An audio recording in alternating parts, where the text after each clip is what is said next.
नमस्कार दोस्तों, बड़ा अच्छा लग रहा है कि सुबह के 9 बजे से अपन ने शुरू किया था आज का दिन।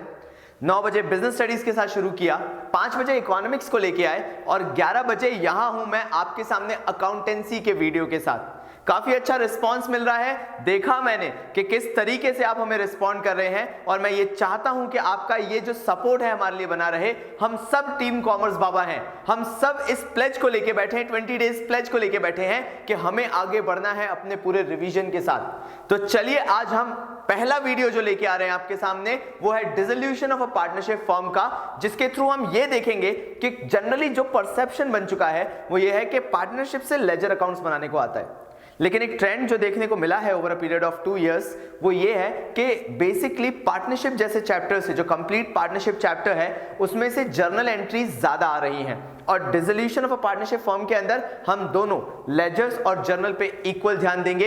ये पर्टिकुलर वीडियो है आपके कंसेप्ट बिल्डअप का, तो चलिए शुरू करते हैं। Do you think this is your time?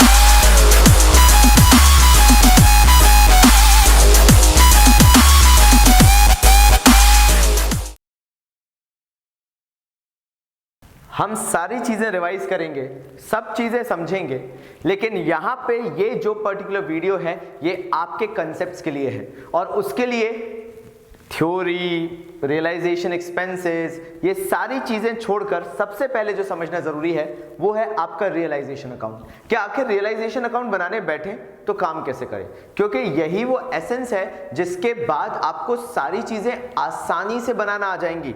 चाहे फिर वो रियलाइजेशन एक्सपेंसेस की बात हो, चाहे किसी और चीज की बात हो, हम वर्ड टू वर्ड बात करेंगे, वर्ड टू वर्ड स्टिक करेंगे और उसी तरीके से पूरे क्वेश्चंस भी सॉल्व करेंगे जो हमारे दूसरे वीडियो जो आज 11 बजे वीडियो आया है कंसेप्ट्स के साथ न्यूमेरिकल्स का, उस वीडियो में सारी चीजें मैंने उसमें बताई हैं। तो चलिए शुरू करते हैं समझना रियलाइजेशन अकाउंट को। सबसे पहले अपन को जो चीज ध्यान देने वाली है वो ये है कि आपको बैलेंस शीट पे ध्यान देना है। कंसेप्ट बिल्डिंग की बात है, क्वेश्चन अटेम्प्ट करने की बात है, तो जो स्टेप्स मैं सिखा रहा हूं अगर तुम्हें नोट डाउन करना है बिल्कुल फ्री हो, उसको नोट डाउन करते जाओ। सबसे पहली चीज क्या है, रियलाइजेशन अकाउंट बनाने का अगर क्वेश्चन आता भी है तो कुछ मत देखो, सबसे पहले बैलेंस शीट को देखो और बिना घबराए कि एडजस्टमेंट्स क्या दिए हुए हैं, मैंने बोला बिना घबराए, जो भी एडजस्टमेंट्स दिए हुए हैं हमें उनसे लेना देना नहीं है। मैं तब बात कर रहा हूं जब आपके लिए लेजर का क्वेश्चन आएगा, जर्नल का क्वेश्चन आएगा, मैं उसके लिए जब जर्नल्स की थ्योरी आपको बताऊंगा तब समझाऊंगा, लेकिन अभी लेजर के क्वेश्चन की बात कर रहा हूं। बस ये देख लेना कि आपको क्वेश्चन आया है रियलाइजेशन बनाने का, और अगर रियलाइजेशन अकाउंट बनाने का क्वेश्चन आया है तो शुरुआत कैसे होगी, सबसे पहले वही बोलूंगा, वापस बोलूंगा, बैलेंस शीट देख के एडजस्टमेंट्स में क्या दिया हुआ है क्या नहीं दिया हुआ मुझे कोई लेना देना नहीं है। तो बैलेंस शीट में मैं देखूं तो देखूं क्या, दो तरह की लायबिलिटीज होती हैं। सबसे पहले अगर लायबिलिटीज की बात करूं, insider liability, outsider liability. Insider liability मतलब पार्टनर की कैपिटल, ये इनसाइडर लायबिलिटी के अंदर है। जनरल रिजर्व हो गया, प्रॉफिट एंड लॉस अकाउंट हो गया जो लायबिलिटी साइड दिया हुआ है, कोई भी फंड्स हो गए जो हमारे लायबिलिटी साइड दिए हुए हैं जो कि हमने इंटरनली बिल्डअप किए हुए हैं, वो सारे फंड्स की बात कर रहा हूं। ये सब कौन सी लायबिलिटीज हैं, इंटरनल लायबिलिटीज हैं। एक्सटर्नल लायबिलिटीज क्या होती हैं, वो सारी लायबिलिटीज जो आपको किसी आउटसाइडर को पे करनी है। और जब रियलाइजेशन अकाउंट की बात होती है तो रियलाइजेशन अकाउंट में फिर से सुनना अच्छे से, हर वो लायबिलिटी आएगी जो आपको आउटसाइडर को देनी है, जैसे कि मैंने यहां पे लिख रखी है। देखना चालू करें। सबसे पहले प्रोविजन फॉर डाउटफुल डेट, सबसे बड़ी गलती। कंसेप्ट बिल्डिंग की बात है तो इस चीज पे फिर से एम्फसाइज डालूंगा, सबसे बड़ी गलती जो एसेट साइड पे डेटर्स में से provision for doubtful debt minus होता है, हम उसको अचानक से पता नहीं क्यों छोड़ देते हैं, लिखना ही भूल जाते हैं। तो कुछ मत करो, सबसे पहले तो एसेट साइड से प्रोविजन फॉर डाउटफुल डेट जो कि डेटर में से माइनस होकर दिख रहा है उसको उठाओ और क्रेडिट साइड पे डाल दो। ये प्रोविजन फॉर डाउटफुल डेट यहां पे लिखा जाएगा। उसके बाद सन्ड्री क्रेडिटर्स, ये हम आउटसाइडर्स को पे करते हैं। बिल्स पेबल आउटसाइडर को पे करते हैं। आउटस्टैंडिंग एक्सपेंसेस, ये वो खर्चे हैं जो हमने बाहर वालों को अभी तक दिए नहीं हैं। बैंक लोन, जो हमने बैंक से लोन लेके रखा है, दैट इज आउटसाइडर लायबिलिटी। उसके बाद अब यहां से चीजें कॉम्प्लिकेटेड होना चालू होती हैं। इनमें मैंने एक चीज नहीं लिखी है और वो है employees provident fund. Employee partner नहीं होता है, एम्प्लॉई एम्प्लॉई ही होता है, इसलिए उसको भी आउटसाइडर लायबिलिटी मानते हैं और वो भी क्रेडिट साइड पे बाय एम्प्लॉइज प्रोविडेंट फंड करके आता है। मैंने अगर इसमें नहीं इंक्लूड किया है तो इसका मतलब ये नहीं है कि उसको लेते नहीं है, मैंने यहाँ पे कॉमन उन लायबिलिटीज को लिखा है जो जनरली अराइज होती है। लेकिन मेरी बात क्योंकि आप सुन रहे हो, मैंने एडिशनली आपको बता दिया है कि एम्प्लॉइज प्रोविडेंट फंड को भी यहाँ लिखना मैंडेटरी है। अब आते हैं वर्कमैन कॉम्पनसेशन रिजर्व के ऊपर, जो ये दिया हुआ है, ये सबसे ज्यादा मार्क्स कटवाता है आपके। इसके अंदर क्या याद रखने वाली बात है, वर्कमैन कॉम्पनसेशन रिजर्व अकेली ऐसी चीज है, या वर्कमैन कॉम्पनसेशन फंड बोल लो, जो भी आप बोलना चाहो इसे, यह अकेली ऐसी चीज है जो लायबिलिटी के अकॉर्डिंग कैरी डाउन की जाती है आपकी बैलेंस शीट से रियलाइजेशन के अंदर। कैसे, समझाता हूं। मान लो मैंने जैसा बोला था कि एडजस्टमेंट्स मत देखना, अभी तक नहीं देखने की जरूरत थी, अब एडजस्टमेंट्स में एक बार झांकने की जरूरत है।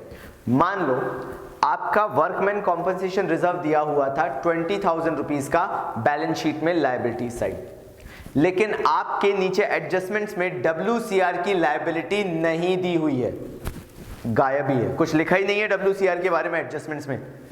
ये नहीं आएगा, रियलाइजेशन अकाउंट में आएगा ही नहीं। पॉज करो यहां पे और नोट्स बना लो इसके। क्या बोला, फिर से बोल देता हूं, किसका नोट बनाना है, अगर अंग्रेजी में चाहते हो तो मैं धीरे धीरे बोल रहा हूं, नोट कर लेना। If there is no adjustment given in the adjustments of the question related to WCR, no WCR will be carried from liabilities to the realization account। मतलब WCR आएगा ही तभी लायबिलिटीज में जब एडजस्टमेंट में कोई इसके लिए लायबिलिटी दी होगी। पहली चीज, कर दो पॉज, लिख लो, मैं आराम से यहीं पे हूं, कहीं नहीं जा रहा। दूसरी चीज, एक और सिचुएशन क्या हो सकती है, बैलेंस शीट के लायबिलिटी साइड, आराम से सुन रहे हो ना, बैलेंस शीट में जो क्वेश्चन आपका दिया है उसकी बैलेंस शीट के लायबिलिटी साइड 20,000 का WCR दिया हुआ है, लेकिन हुआ क्या, एडजस्टमेंट में तो लायबिलिटी रिलेटेड टू WCR सिर्फ 15,000 दी हुई है। कोई बात नहीं, आप क्या करोगे, यहां पे जो WCR उठा के लेके आओगे वो 15,000 का लेके आओगे, और इसको 15,000 को एज इट इज यहां पे टू बैंक करके WCR करके पे भी कर दोगे। उतनी ही लायबिलिटी यहां लेके आओगे, उतनी ही लायबिलिटी यहां पे पे कर दोगे। लेकिन सर क्या, WCR तो 20,000 का था, जो बाकी का 5,000 बचेगा वो आप सीधे पार्टनर्स कैपिटल में लेके जाओगे और बाय साइड पे पार्टनर्स अपने बीच बांट के खा लेंगे, क्योंकि WCR ज्यादा था। कहने का मतलब सिर्फ इतना है, WCR की जितनी लायबिलिटी होगी वो यहां पे सबसे पहले लिखी जाएगी। 15,000 जैसे मैंने बोला था तो 15,000, और यहां पे उतना ही पे कर दिया जाएगा, WCR को यहां पे नलिफाई कर दिया जाएगा। तीसरी चीज, सर क्या होगा अगर लायबिलिटीज में WCR दिया हुआ है 20,000 का, और जब मैंने एडजस्टमेंट्स में नीचे देखा तो लायबिलिटी तो 25,000 की थी सर, अब क्या करूं मैं, कोई दिक्कत नहीं है। मैक्सिमम WCR कितना अवेलेबल था, 20,000 का था ना आपके क्वेश्चन की लायबिलिटीज में, उतार लो 20,000 का। यहाँ पे पेमेंट कितना करना था, 25,000 का पेमेंट करना था ना, पैसा तो जा रहा है 25,000, लायबिलिटी क्योंकि कितनी आई है 25,000, यहाँ पे टू बैंक करके 25,000 WCR पे कर दो। यहाँ पे दिख रहा है ना, यहाँ पर पे कर दो 25,000, वहां पे क्योंकि मेरे पास मैक्सिमम WCR ही 20,000 था, मैं 20,000 उतारूंगा, यहाँ पे मैं पे कितना कर दूंगा 25,000, कोई दिक्कत नहीं है। लॉस हो रहा है, होने दो, यही तो रियलाइजेशन है। रियलाइजेशन में हमें इससे कोई लेना देना नहीं है कि चीजों को, क्रेडिटर्स हो गए, बिल्स पेबल हो गए, आउटस्टैंडिंग एक्सपेंसेस हो गए, इनको पेमेंट करते वक्त फायदा हो रहा है, नुकसान हो रहा है, इससे कोई लेना देना नहीं है। हमें लेना देना किससे है, पैसा आ रहा है, पैसा जा रहा है, बस उससे कितना आ रहा है कितना जा रहा है। समझ में आया, बिल्कुल ठंड रख लो, ये तीनों चीजें लिख लो, क्योंकि यहां पे आप लोग गलती करते हो। मैं पॉज हो जाता हूं, आप मुझे पॉज कर दो। नेक्स्ट चालू करते हैं, क्या याद रखना है। फिर आता है investment fluctuation reserve and depreciation reserve. इसमें एक चीज गांठ बांध लो, ये दोनों के दोनों रिजर्व्स यहां पे एज इट इज आ जाएंगे, चाहे इनके ऊपर कोई लायबिलिटी हो चाहे ना हो। मतलब अगर क्वेश्चन में ये इन्वेस्टमेंट फ्लक्चुएशन रिजर्व दिया हुआ है और डेप्रिसिएशन रिजर्व दिया हुआ है तो इन्हें एज इट इज आप रियलाइजेशन अकाउंट में उतार लोगे। लेकिन इसमें सर याद रखने वाली बात क्या है, ये दो अकेले ऐसी लायबिलिटीज हैं जो रियलाइजेशन में उतारी जाती हैं, लेकिन इसको कभी यहां पर पे नहीं किया जाता है, ये याद रखना। आप WCR को पे करोगे, जब उतारोगे ना यहाँ पे जितना उतारोगे उतना ही यहाँ पे करोगे। हाँ, वो केस अलग है जब WCR 20,000 था और पेमेंट 25,000 करना पड़ गया, वो एक्सेप्शनल कंडीशन है। लेकिन इन दो के साथ क्या है, इनको उतारोगे तो, लेकिन यहाँ पे टू बैंक करके कभी पे नहीं करोगे, ये याद रखना। सेम प्रोविजन के साथ भी है, इसको भी आप यहाँ पे कभी रीपे नहीं करोगे। लेकिन बाकी जो ये लायबिलिटीज हैं और मैं एम्प्लॉइज प्रोविडेंट फंड को भी इसके अंदर जोड़कर बताना चाहूंगा कि ये जो बाकी सारी लायबिलिटीज हैं इनके बारे में कोई एडजस्टमेंट दिया हो चाहे ना दिया हो, इन सारी लायबिलिटीज को पे करना जरूरी है टू बैंक करके। मतलब एडजस्टमेंट दिया है तो ठीक है, क्रेडिटर्स थे मान लो बैलेंस शीट में 50,000 के, हमने क्रेडिटर्स को पे कर दिया 40,000, यहां पे 40,000 दिखाओ। बैलेंस शीट में 50,000 के क्रेडिटर्स दिए हुए थे, एडजस्टमेंट कह रहा है क्रेडिटर्स को 40,000 दिए, यहां पर टू बैंक करके क्रेडिटर्स 40,000 करके पे कर दो, कोई दिक्कत नहीं है। लेकिन अगर क्वेश्चन में एडजस्टमेंट में दिया ही नहीं है क्रेडिटर्स को लेके कुछ, बस बैलेंस शीट में चमक रहा है क्रेडिटर, ज्यादा हो गया।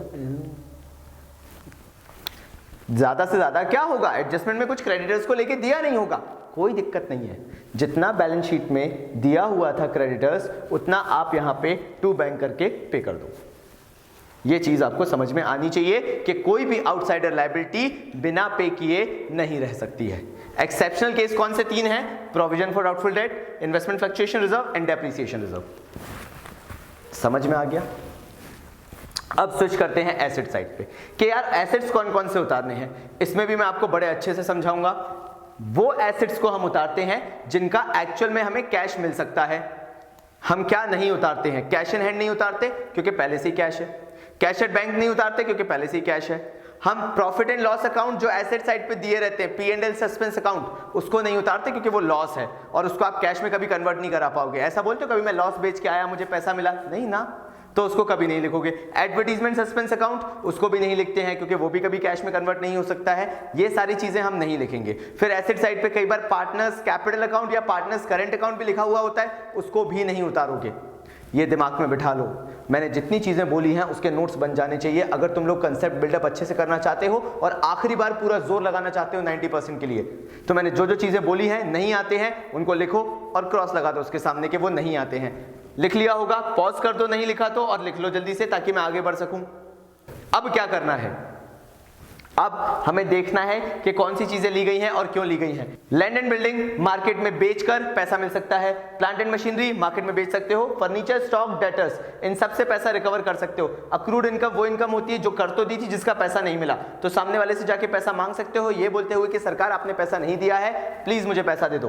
प्रीपेड एक्सपेंसेस, कुछ एडवांस में खर्चे कर दिए थे, उनसे जाके पैसा वापस कलेक्ट कर लो। बोलो कि ये खर्चे मैं फ्यूचर में अब कर ही नहीं पाऊंगा क्योंकि मेरी पार्टनरशिप फर्म तो खत्म हो गई है। उसके बाद गुडविल को क्यों लिया जाता है? क्योंकि गुडविल इज समथिंग जिसके लिए आपने मॉनेटरी वैल्यू पे की थी। ये वो गुडविल होती है जिसके लिए आपने कुछ पैसा दिया था, इसलिए इस गुडविल को यहाँ पे शो करना जरूरी है। तो कभी भी क्वेश्चन की बैलेंस शीट में अगर गुडविल गिवन है तो उसको आपको बैलेंस शीट से रियलाइजेशन में कैरी करना पड़ेगा। बिल्स रिसीवेबल जनरल चीज है। मैंने यहाँ पे ये ऐसा प्लस माइनस प्लस जैसा क्यों साइन बनाया? इसको और इसको डिफर करने के लिए। अब मैंने अभी आपको एक चीज जो नहीं बताई है वो ये है कि लायबिलिटीज में सर ऐसी कौन सी चीज है जो नहीं लेते हैं, क्योंकि आपके दिमाग में आएगा क्योंकि कंसेप्ट बिल्डिंग वाली बात है। लायबिलिटीज में हम पार्टनर्स की कैपिटल नहीं लेते, पार्टनर्स के करंट अकाउंट नहीं लेते हैं, पार्टनर का लोन नहीं लेते हैं। मैं आराम से बता रहा हूं। मैं तुम लोगों से उम्मीद कर रहा हूं कि अगर मेरे साथ पढ़ रहे हो तो तुम मुझे पॉज बार बार कर करके इन चीज के नोट्स बना रहे होगे। हो ना यार टीम कॉमर्स बाबा का पार्ट, तुम मानो यार बाबा की बात। तो फिर क्या आगे क्या करने वाले हैं हम लोग? यहां तक कर लिया हमने, क्या क्या नहीं लिया? पार्टनर्स कैपिटल नहीं लिया, पार्टनर्स करंट नहीं लिया, हमने रिजर्व्स एंड सरप्लस नहीं लिया, जनरल रिजर्व नहीं लिया, P&L अकाउंट नहीं लिया। ये सब में से कुछ भी नहीं लेना है। फिर कुछ ऐसी चीज सर जो हम भूल रहे हैं? नहीं यार, हमने मोस्ट ऑफ द थिंग्स यहाँ पे कवर कर ली हैं। हमें क्या नहीं लेना है, क्या लेना है, सारी चीजें मैंने आपको यहाँ पे समझा दी हैं। अब आगे क्या? मैंने जब आपको नोट्स बनाने को बोला तो मैंने बोला बेटा पार्टनर्स लोन को भी लिखो। पार्टनर्स लोन को हम रियलाइजेशन में नहीं लेते हैं, लेकिन एक कंडीशन में लेंगे। ध्यान से सुनना, और फिर से मैं बोल रहा हूं, टीम कॉमर्स का पार्ट हो, नोट्स बना लेना जो मैं बोलने वाला हूं। हम पार्टनर लोन को एक कंडीशन में लायबिलिटीज के साथ लिखते हैं, और वो कंडीशन सिंपली इतनी है कि अगर क्वेश्चन स्पेसिफाई कर रहा है कि पार्टनर के लोन को जो पार्टनरशिप फर्म है उसने पे कर दिया है, अगर ये एडजस्टमेंट में लिखा हुआ है तो आपको भी इसे पार्टनर्स लोन को यहां पे शो करना पड़ेगा। अगर कुछ भी नहीं लिखा है क्वेश्चन के अंदर तो फिर आपको नहीं लिखना है, लेकिन अगर गिवन है तो लिखना पड़ेगा। नेक्स्ट जो मैं कंसेप्ट्स के अंदर डिस्कस करने वाला हूं वो ये है कि पेमेंट्स किस तरह से किए जाते हैं। तो सबसे पहले यहाँ पे टू बैंक करके आप वो सारी लायबिलिटीज पे कर दोगे जो कि इस तरफ आपने लिखी हुई हैं, या तो एडजस्टमेंट्स में जैसा दिया है उसके अकॉर्डिंग, और अगर एडजस्टमेंट्स में नहीं लिखा है तो सेम कुछ नहीं, जैसी लायबिलिटी यहाँ पे दी है वही लायबिलिटी यहाँ पे टू बैंक करके सिंपली पे कर दो, कोई दिक्कत नहीं है। एसेट्स जो होते हैं, नोट बना लो फिर से कि एसेट्स जितने होते हैं उनको हम रियलाइज तभी करते हैं जब एडजस्टमेंट में उसके बारे में कुछ दिया हो। अगर एडजस्टमेंट्स उसके बारे में साइलेंट है तो वो एसेट को आप मन मुताबिक यहां उठा के बाय बैंक करके रियलाइज नहीं कर दोगे, मन मुताबिक नहीं बेचोगे। मैं फिर से बोल रहा हूं, ये एसेट्स अगर एडजस्टमेंट्स में इनके बारे में कुछ दिया हुआ है तो ये हेवीली डिपेंडेंट होते हैं एडजस्टमेंट्स पे। If there is no such information, मान लो प्लांट एंड मशीनरी के बारे में एडजस्टमेंट में कुछ नहीं लिखा, तो यहाँ पे ऐसे मत करना कि बाय बैंक करके लिख दिया कि हाँ मिल ही गया होगा पैसा। नहीं, यहाँ ऐसा कुछ भी नहीं होगा। यहाँ पे जब तक इनके एडजस्टमेंट में कोई वैल्यू नहीं है तब तक ये यहाँ पे नहीं आएंगे। ये तो तब हो गया जब इनका पैसा मिल रहा है, या तब हो गया जब लायबिलिटीज को हम पैसा दे रहे हैं।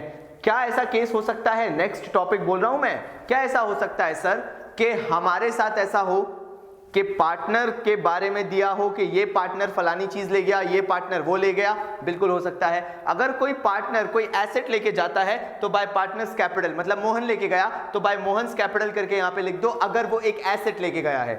अगर कोई पार्टनर ये बोलता है कि मैं अपनी बीवी का लोन दे दूंगा, मिस्टर ए बोलते हैं मिसेस बी का लोन दे देंगे। अरे ऐसे ऐसे क्वेश्चन है यार, क्या करें जय भाई।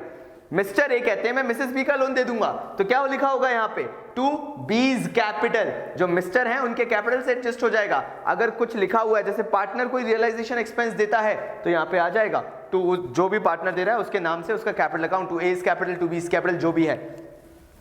यहाँ पे इसी तरीके से काम चलेगा। अगर एडजस्टमेंट में कहते हैं कि कोई एसेट लेके गया कोई पार्टनर, उसका पार्टनर कैपिटल यहाँ पे। अगर कहते हैं कि कोई पार्टनर ने लायबिलिटी पे की है तो पार्टनर्स कैपिटल करके यहाँ पे। अब जो एक चीज पता नहीं तुम्हारे स्कूल में सिखाया है कि नहीं, लेकिन सीबीएसई इस साल कुछ नया लेके आया है, और वो चीज आराम से प्यार मोहब्बत से सुन लेना और नोट डाउन कर लेना। पहले अगर रियलाइजेशन में फायदा या नुकसान होता था तो आप लोग लिखते थे to gain on realisation transfer to A's capital, B's capital, C's capital, या लॉस होता था तो by loss on realisation transfer to A's capital, B's capital, C's capital, और ओल्ड रेशियो में बांट देते थे। सीबीएसई ने गलत कर दिया उसको, ऐसा करोगे तो मार्क्स कट जाएंगे। फिर क्या करें सर जी? कुछ नहीं, to A's capital, to B's capital, to C's capital, सीधे सीधे लिखोगे, और तीनों में जो आपने ओल्ड रेशियो में प्रॉफिट या गेन बांटा है रियलाइजेशन का, वो तीनों के बाहर लिखोगे अमाउंट, अंदर नहीं लिखोगे। फिर से बोल रहा हूं, तीन पार्टनर में बांटने वाले हो प्रॉफिट, टू एज कैपिटल उसका अमाउंट बाहर, टू बीज कैपिटल उसका अमाउंट बाहर, टू सीज कैपिटल उसका अमाउंट बाहर, और ब्रैकेट में लिख देना गेन ऑन रियलाइजेशन। मतलब वो जो पूरी कहानी लिखते थे ना, to gain on realisation transfer to A's capital B's, नहीं करना। वो क्या करोगे, जैसे लॉस हुआ बाय एज कैपिटल बाहर लिख दो उसका लॉस, बाय बीज कैपिटल बाहर लिख दो उसका लॉस, बाय सीज कैपिटल बाहर लिख दो उसका लॉस। तो जिन्होंने पुरानी कोई चीज पढ़ रखी है भूल जाओ, आंसर सही लाने के बाद भी मार्क्स कट जाएं तो बहुत दुख होता है। इसलिए ये कंसेप्ट वाला वीडियो आपके लिए बहुत जरूरी है, ध्यान रखना। कहीं से भी राम कथा ना लिख दो by loss on realisation transfer to A's capital, B's capital, C's capital, नहीं, बिल्कुल नहीं। क्या करोगे, by partner A's capital, loss बाहर, समझा ही दिया है, बार बार नहीं बोलने की जरूरत है। जल्दी से इसको बना लो, जल्दी से इसको कर लो ताकि हम आगे बढ़ सकें। जब तक मैं आता हूं थोड़ा कुछ खा लूं यार।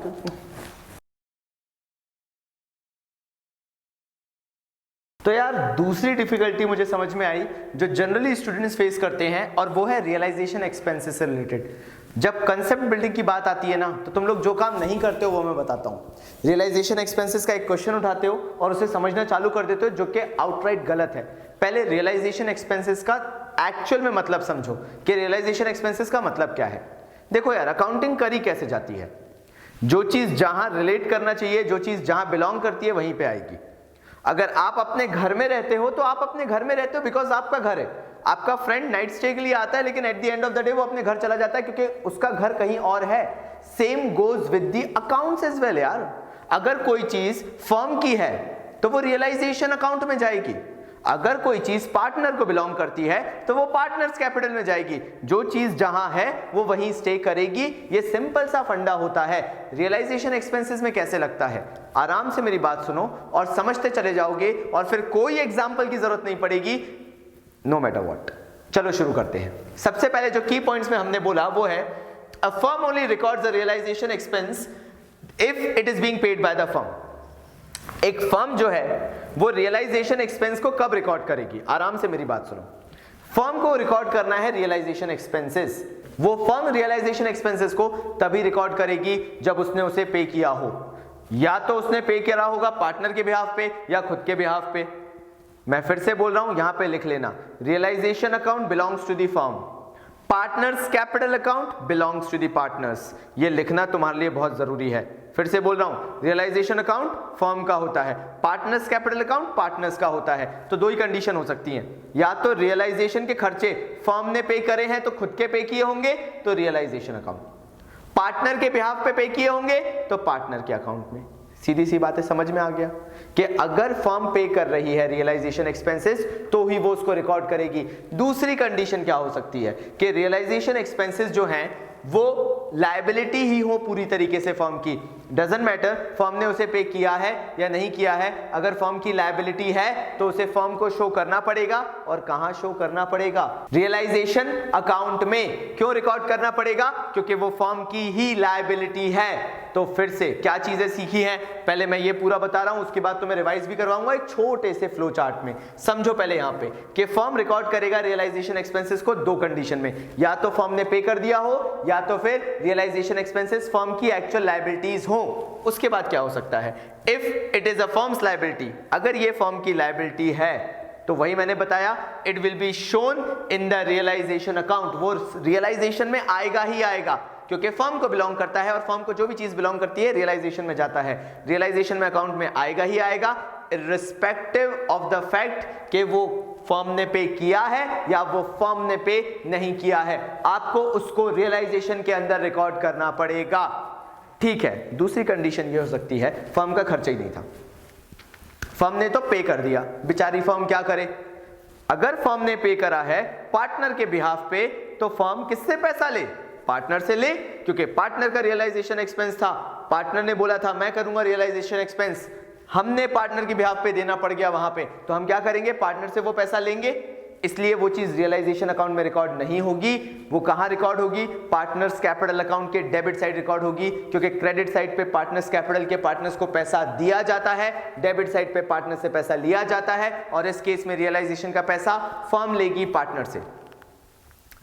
क्या हो सर अगर पार्टनर का ही खर्चा था? तो वो दूसरा टॉपिक है, वो मैं फ्लो चार्ट अभी जो बनाना चालू करूंगा उसमें डिस्कस करूंगा। तब तक आप इसको लिखो ताकि ये बेसिस तो आपके बन जाए। तो ये वो जगह है जहां पे आप लोग फिर से मार्क्स लूज करते हो और रिलाई करते हो कि कोई इलस्ट्रेशन पकड़ लें, सारे के सारे उसमें एडजस्टमेंट्स एक बार देख लें और अपना काम खत्म कर लें, क्योंकि बोर्ड का पेपर आपके अकॉर्डिंग नहीं बनने वाला है। तो आप सेफ प्ले करने से अच्छा है अपने कंसेप्ट बिल्डअप करो। कैसे? जरा ध्यान से देखो, यहाँ पे दो ही कंडीशन हो सकती है, खर्चा एक है और वो है रियलाइजेशन एक्सपेंस। क्या हो सकता है उसके अंदर? या तो फर्म ने पे किया हो या तो पार्टनर ने पे किया हो। चलो पहले देखना चालू करते हैं और आपकी कंसेप्ट टेस्ट करना चालू करते हैं कि आपको कितना पता है। Realisation expenses paid by the firm, firm ने यहां पे अगर रियलाइजेशन एक्सपेंसेस पे किए हैं तो फिर उसके अंदर भी दो चीजें हो सकती हैं। क्वेश्चन में लिखा हो सकता है कि रियलाइजेशन एक्सपेंस जो फर्म ने पे किए हैं वो फर्म ने खुद के लिए पे किए। पहली चीज तो फर्म ने पे किया, दूसरी चीज फर्म ने खुद के लिए पे किया। खर्चा भी फर्म का फर्म ने ही पे कर दिया। बहुत ही खुशखबरी वाली बात है। पहली चीज क्योंकि फर्म का खर्चा है, क्या बोला गया? Realisation expense paid by the firm है, कोई दिक्कत नहीं, फर्म ने यहाँ पे किया है, लेकिन इससे पता नहीं चल रहा लायबिलिटी किसकी है। यहां पे पता चला कि लायबिलिटी किसकी थी? फर्म की थी, because on behalf of the firm ही पे किया। यानी क्वेश्चन में कुछ नहीं आता, realisation expenses paid by the firm लिखा हुआ है, तो हम हाइपोथेटिकली क्या समझ लेंगे कि रियलाइजेशन एक्सपेंस जो फर्म ने पे किया है उसका खुद ही का होगा, तभी तो पे कर दिया। तो अगर रियलाइजेशन एक्सपेंस, फिर से बोलूंगा, पेड बाय द फर्म है, बिहाफ ऑफ द फर्म है, तो कुछ नहीं होगा, क्योंकि किसकी लायबिलिटी है? फर्म की। और फर्म की हर एक लायबिलिटी कहां आती है? नोट कर लो कहीं पे, रियलाइजेशन अकाउंट में आती है। फिर से बोलूंगा, फर्म की हर एक लायबिलिटी जो फर्म को बिलोंग करती है वो रियलाइजेशन में आती है। और यहां पे पेमेंट हो रहा है तो all expenses and losses are debited, तो ये रियलाइजेशन अकाउंट में डेबिट हो जाएगा। टू बैंक करके रियलाइजेशन अकाउंट के लेजर में लिख दोगे, और क्योंकि खर्चा है तो उसकी जो जर्नल बनेगी वो बनेगी realisation account to bank account. लेकिन दूसरी कंडीशन क्या कहती है कि अगर रियलाइजेशन का खर्चा फर्म ने पे किया हो और वो एक्चुअल में पार्टनर के बिहाफ पे पे करा हो, तो पहला मेरा आपसे क्वेश्चन है, क्या ये फर्म की लायबिलिटी थी? मैं आपको सिखा चुका हूं कि फर्म की लायबिलिटी आती है रियलाइजेशन अकाउंट में, लेकिन मैं आपसे फिर से पूछूंगा, क्या ये फर्म की लायबिलिटी थी? नहीं थी। क्यों नहीं थी? आराम से सुनना, क्योंकि रियलाइजेशन एक्सपेंसेस जो फर्म ने पे किए हैं वो पार्टनर के बिहाफ पे किए हैं। मतलब सम और द अदर वे ये लायबिलिटी पार्टनर की थी जो कि फर्म ने पे कर दी है। तो हम इस कंडीशन में क्या करें? फर्म को शो तो करना पड़ेगा, क्योंकि अगर फर्म ने कोई भी खर्चा किया है तो फर्म लायबल है उस चीज को दिखाने के लिए, लेकिन रियलाइजेशन अकाउंट में दिखा नहीं सकते क्योंकि खर्चा फर्म का था नहीं। तो वापस आएंगे नीचे उसके पार्टनर्स कैपिटल में, और पार्टनर्स कैपिटल में उस पार्टनर के अकाउंट से उतना पैसा निकाल लेंगे। आपको मालूम होगा कैपिटल फेवरेबल बैलेंस रखती है क्रेडिट का, और अगर पार्टनर के जेब से पैसा जाएगा तो वो पार्टनर्स कैपिटल में डेबिट साइड आएगा। लेजर में जो पार्टनर्स कैपिटल का लेजर बनता है उसमें डेबिट साइड पे एंट्री आएगी। Partners capital account debit to bank account, ये हमने लेजर में ये टू बैंक करके लिखा, और जर्नल ये होगी क्योंकि पार्टनर्स का कैपिटल जो है वो कम होगा। आई होप आपको यहां तक समझ में आ रहा होगा, कंसेप्ट बिल्डअप आराम से हो रहे होंगे। चलिए आगे डिस्कशन करते हैं। क्या हो अगर पार्टनर ने पे किया हो? मैंने बोला, मैं फिर से एम्फसाइज कर रहा हूं कि पार्टनरशिप फर्म के अंदर मैंडेटरी ये है कि फर्म के प्रोस्पेक्टिव से क्या हो रहा है, पार्टनर के प्रोस्पेक्टिव से क्या हो रहा है वो देखना जरूरी नहीं है। यानी फर्म की दो चीजें रिकॉर्ड होंगी, या तो फर्म ने पे किया हो या फर्म की लायबिलिटी हो। फिर से बोलूंगा, रियलाइजेशन एक्सपेंस कब रिकॉर्ड किया जाएगा? या तो फर्म की लायबिलिटी हो या तो फर्म ने पे किया हो। क्या सर इसमें ऐसा हुआ? हाँ बिल्कुल हुआ। पहली कंडीशन में फर्म की लायबिलिटी थी, फर्म ने पे किया था। दूसरे में फर्म की लायबिलिटी नहीं थी लेकिन फर्म ने पे किया था। तीसरी कंडीशन में आते हैं, यही दो पॉइंट इसमें भी हम लगा के देखेंगे जो मैं आपको सिखाया है। जो वाह, मैं पता नहीं कौन सी भाषा में बात करने की कोशिश कर रहा था, जो मैंने आपको सिखाया है उसके बेसिस पे देखेंगे। Paid by the partner on behalf of the firm, realisation expenses जो पार्टनर ने पे किए हैं वो फर्म के बिहाफ पे किए हैं। फर्म के बिहाफ पे करने का मतलब क्या हुआ कि वो लायबिलिटी फर्म की थी। आ गया पॉइंट यहां पे, although it is not being paid by the firm but because it is a liability of the firm has to record it. और मैंने बताया भी, मैं बार बार भी बोल रहा हूं कि फर्म की अगर कोई भी लायबिलिटी होगी तो वो किस साइड रिकॉर्ड होगी? बिल्कुल सही, debit side of realisation account. Realisation account में आएगी, डेबिट साइड पे रिकॉर्ड होगी because it is being paid on behalf of the firm. तो हम इसको कहां रिकॉर्ड करेंगे? सबसे पहले बिकॉज फर्म की लायबिलिटी थी, रियलाइजेशन अकाउंट में जाएगी और टू पार्टनर्स कैपिटल करके लिख देंगे। हम पार्टनर्स कैपिटल लिख के क्यों कर रहे हैं इसको ध्यान से सुनना। ये खर्चा था फर्म का लेकिन पार्टनर ने पे कर दिया, तो क्या किया गया इसके अंदर? यहां पे जो फर्म है उसने रियलाइजेशन में टू पार्टनर्स कैपिटल करके उतना पैसा पार्टनर को दिया। तो जब पार्टनर्स कैपिटल बनाओगे तो यही पैसा जो है वो उनके क्रेडिट साइड पे ट्रांसफर कर दिया जाएगा, जो कि हम क्वेश्चंस में करना सीखेंगे। क्यों पार्टनर को वो पैसा मिला? क्योंकि पार्टनर ने फर्म के बिहाफ पे किया था। अब फर्म ने वो पैसा वापस पार्टनर को दिया है, फर्म ने उसे अपना खर्चा दिखाया है डेबिट साइड पे टू पार्टनर्स कैपिटल करके। क्योंकि फर्म ने रियलाइजेशन एक्सपेंस पे नहीं किया है तो वो टू बैंक करके नहीं लिख सकते हैं। अब उन्हें वो पैसा किसको देना पड़ेगा? पार्टनर को देना पड़ेगा। इसलिए फर्म ने डेबिट साइड पे लिखा कि हम वो पैसा किसको दे रहे हैं? पार्टनर को दे रहे हैं, और पार्टनर अपने कैपिटल अकाउंट में उसको एक फायदा दिखाएगा। देखो यहां पे पार्टनर्स कैपिटल क्रेडिट हो रहा है, मतलब पार्टनर को वो पैसा मिल रहा है रियलाइजेशन अकाउंट के थ्रू। ये एंट्री इसकी होगी। लेकिन अब हम लास्ट पे आ जाते हैं, realisation paid by the partner on behalf of the partner. On behalf of the partner means यहां पे जो मैं दो पार्टनर की बात कर रहा हूं वो सेम एक ही बंदा है। फॉर एग्जांपल एक्स ने अपना रियलाइजेशन का खर्चा खुद पे कर दिया। क्या ये फर्म का खर्चा था? नहीं। क्या ये फर्म की लायबिलिटी थी? नहीं। रियलाइजेशन एक्सपेंस एक्स का था और उसने अपना खर्चा खुद ही पे कर दिया। कहीं नहीं आएगा, वो अपना खर्चा खुद पे कर रहा है तो हम क्यों रिकॉर्ड करें? यहां पे तो अगर वो पार्टनरशिप फर्म की लायबिलिटी होती या पार्टनरशिप फर्म ने पे किया होता तो रिकॉर्ड करते। दोनों ही कंडीशन इसमें नहीं आ रही हैं, इसलिए मैं लिखूंगा। आई होप मैंने आपको रियलाइजेशन एक्सपेंसेस बहुत अच्छे से समझा दिए होंगे। जल्दी से इसको नोट डाउन कर लो और फिर हम आगे बढ़ते हैं। चलिए तो शुरू करते हैं कुछ जनरल एंट्रीज डिस्कस करना। जर्नल एंट्रीज में सबसे पहली बात ये समझ में नहीं आती है कि कितनी जर्नल एंट्रीज पास करनी है। तो अगर लेजर अकाउंट बनाने को नहीं आया है तो हम सबसे पहले शुरुआत करेंगे सारी लायबिलिटीज को, सारे एसेट्स को कैरी ओवर करना रियलाइजेशन अकाउंट के अंदर। अगर आप सारे एसेट्स को कैरी ओवर कर रहे हो तो रियलाइजेशन अकाउंट डेबिट करो और जितने भी एसेट्स हैं, debtor, land and building, plant and machinery, stock, prepaid expenses, accrued income, सबको टू साइड पे लिख दो। सबकी वैल्यूज जो बैलेंस शीट में दी है उनका टोटल करो और रियलाइजेशन डेबिट में लिख दो। फिर अगर लायबिलिटीज को कैरी आउट करना है आपको रियलाइजेशन अकाउंट के अंदर तो आप क्या करोगे, सारी लायबिलिटीज जो कि रियलाइजेशन अकाउंट में लेके जाई जाती हैं, प्रोविजन फॉर डाउटफुल डेट हो गया, क्रेडिटर्स हो गया, बिल्स पेबल हो गया, आउटस्टैंडिंग एक्सपेंसेस हो गया, इनकम रिसीव्ड इन एडवांस हो गया, ये सारी चीजें आप डेबिट करोगे। एम्प्लॉइज प्रोविडेंट फंड भी हो गया, ये सारी चीजें आप क्या करोगे, डेबिट, और टू रियलाइजेशन अकाउंट करके उसे पूरा टोटल करके वैल्यू वहां पे दिखा दोगे। ये तो वो एंट्रीज हो गई जो हमें रियलाइजेशन अकाउंट की जर्नल एंट्रीज करते वक्त सबसे शुरुआत में लिखनी पड़ती है। उसके बाद क्या, अगर आपको कोई भी लायबिलिटी को पे ऑफ करना पड़ेगा तो कोई भी लायबिलिटी हो, क्रेडिटर, बिल पेबल, फलाना ढिमका जो भी हो, रियलाइजेशन टू बैंक उसकी बेसिक एंट्री होगी।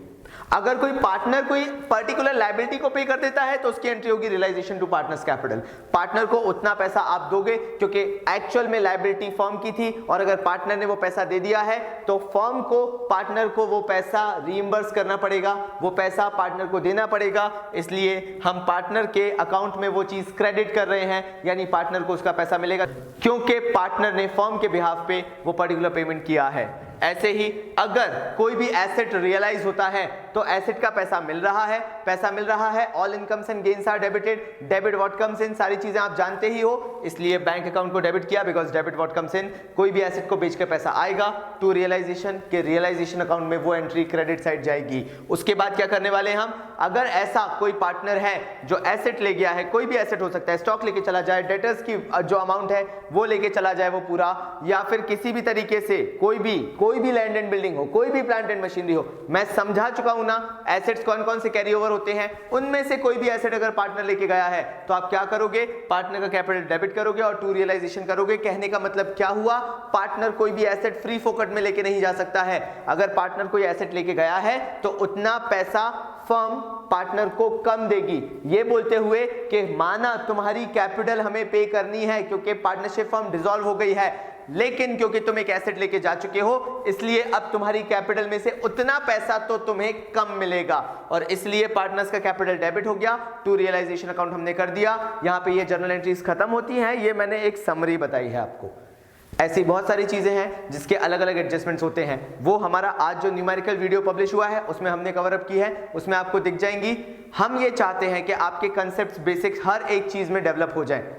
हाँ, हम जानते हैं कि अकाउंट्स में कॉम्प्लेक्सिटीज बहुत हैं, हमने आज आपको ये बेसिक्स में जो कि dissolution of a partnership firm है उसके वो चीजें बताए हैं जो यूजुअली आप मिस आउट कर जाते हो या जिनकी आप एक्चुअल में गलतियां करते हो। अगर आप ये चैप्टर पूरा करना चाहते हो तो बिलीव मी, कुछ मत करो, थोड़ा सा टाइम जाओ और न्यूमेरिकल वाला जो वीडियो आज अपलोड हुआ है उसमें दे दो, ताकि आप पूरी तरीके से ये dissolution of a partnership firm में 100% मार्क्स लेके आ सको। तो चलिए आपसे मुलाकात होगी न्यूमेरिकल्स के वीडियो में जो कि रिलेटेड है डिसोल्यूशन ऑफ पार्टनरशिप फर्म के। आपको ये पता तो जरूर होगा कि आपने और हमने मिलके पूरी टीम कॉमर्स बाबा ने एक प्लेज लिया है जो कि है 20 डेज प्लेज, और हम इस प्लेज पे कायम रहेंगे।